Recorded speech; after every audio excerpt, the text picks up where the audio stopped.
Hello there everyone, and welcome back to another movie review. Today I'm going to be talking about Dogtooth. This is going to be part one of my Yorgos Lanthimos double feature. I recently reviewed The Favorite, and one of my first reviews was The Lobster, at both of which I enjoyed a lot. So I really wanted to finish out all of the main movies that Yorgos Lanthimos has made, and just give them over in a short period of time, so I decided to do a double feature. This is my first one in a while, but hopefully I can continue them on a consistent basis from now on. So, Dogtooth. The story of Dogtooth is not very conventional. And you know that if you've seen the movie, but it is very strange, and there's not exactly real character arcs or an overarching plot. Really, it's just a story set in an environment, and you watch a series of events. But the general story that is set is about a family. The children have lived their entire lives secluded on their estate. They have their house, they have their pool, and they have their yard. The wife lives her current life all on the estate, and the dad spends his nights there and stuff, obviously, but leaves to go to work. And because of this very secluded lifestyle that they lived, the children don't know anything about the outside world. They only know what their parents have taught them. All their views about the world and social interactions and morals and all of that come straight from their parents and what they've taught them. And the interesting part is that their parents are teaching them wrong. It's a very interesting commentary on perspective, because these children have grown up learning how to obey their parents, but only as children, so they haven't developed fully. Even though they are physically adults, they're mentally still quite underdeveloped. And they also are being mistaught words. Their parents will make up anything they want, like calling zombie, saying that zombie means small yellow flower, just to keep it peaceful, or I don't know. But these children have lived their whole lives there, and in the movie, the point of it is just to take a view on what the life of these people is like. So I'm gonna get into some of the points. Now, this movie is very interesting. I personally really enjoyed it. Spoilers. But it's definitely not for everyone. Most of these points that I'm going to point out may be something that I enjoyed, but they're not exactly positive things. They're just very interesting. And if they sound interesting to you, then you'll probably enjoy the movie. But if it sounds a little bit too weird for your taste, then I would just say avoid this movie. That's my quick summary, so you don't have to watch the rest of the video if you don't want to hear about it. But so this movie has a lot of quiet time. This and most of the other points I'm going to bring up funnel into one point that I'm kind of going to end the video with. There's a lot of quiet time. Conversations are slow. There's no music in the background unless it's connected to something that's happening in the story, like someone playing the piano or a guitar or something like that, or like the radio going on. So there's no music, so scenes where people are talking or where no one's talking are completely silent. There also is a weird focus on unconventional camera angles and movement and that kind of thing, because the cameras don't focus on what the point of the scene is. If it's a conversation, they'll be showing only one person and they'll just be looking off into the distance. If it's people standing around, maybe their heads are cut off because the camera angle is too low. It just gives you a sort of fly-on-the-wall perspective of what's all going on, instead of doing conventional filmmaking techniques where you would actually show their faces for their emotion or for their reactions or things like that. And the cats are very active behind me at this moment. I apologize for the distraction.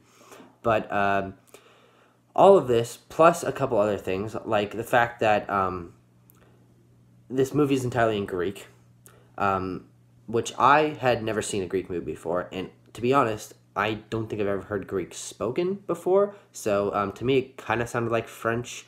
Obviously, I know it was Greek, but this also helped me be in a weird mindset where it was like, okay, it feels even more alien, because I don't recognize what they're saying.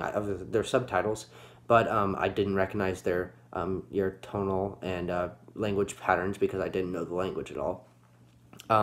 Also, the characters don't have very much personality. All of the intrigue of the movie comes from their environment and how they interact in their environment. So each specific character, there are two daughters, one son, and then both the parents.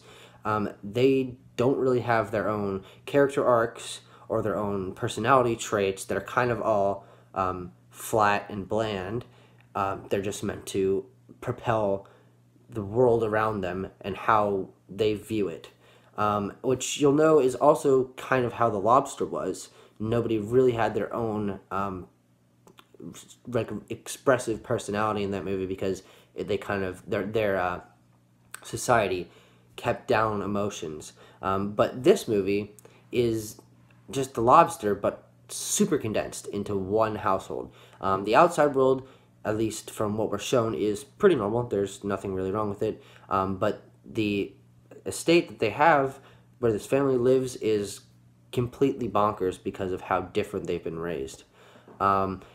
Another big point about this movie is the fact that it's a commentary on perspective, as I said, but really because when you're raised, the only thing that you have to go on based on the world is your environment and what you've been taught by those around you. So if you've only known one environment and you've only known a few perspectives of the world, it's going to change how you view the world. So their views, the children's views at least, on how sex works, how social interactions work, how language works, as I said, they're taught words incorrectly, is completely different from ours.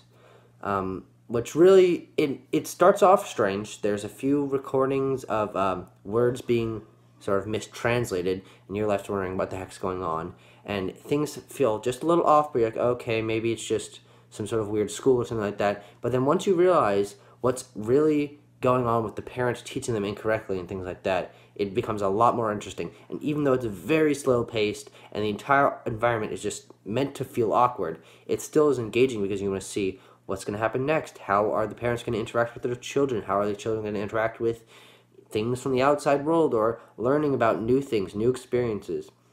And I was really engaged the entire time, even though not much really happened. So the point I'm trying to make with all of these little things funneling into one point is that this movie is really just about viewing a portion of these people's lives. It reminds me of that way of A Quiet Place, which go check out the review. I'll leave it in the description. But where I said that there's not a true beginning, not a true end. It's kind of just a slice of these people's lives, and you want to see how they interact and how they view their world, and not because there's an actual. It's not interesting because there's an actual story arc with a true beginning, middle, and end. Which is very, very experimental. It's very artistic. There's a lot of symbolism, but if that sounds interesting to you, that unconventional way of storytelling and filmmaking, then you're probably really going to like this movie as I did. So, bringing all that together, I give Dogtooth 4 out of 5. It's my least favorite Yorgos movie so far, but that doesn't mean it was bad at all. The other two I gave 9 out of 10s, or 4.5 out of 5, so it's still a very good movie. It's just below those other two. So, thank you so much for watching, guys. I hope you enjoyed, and I will see you in another video. Right after this, Killing of a Sacred Deer.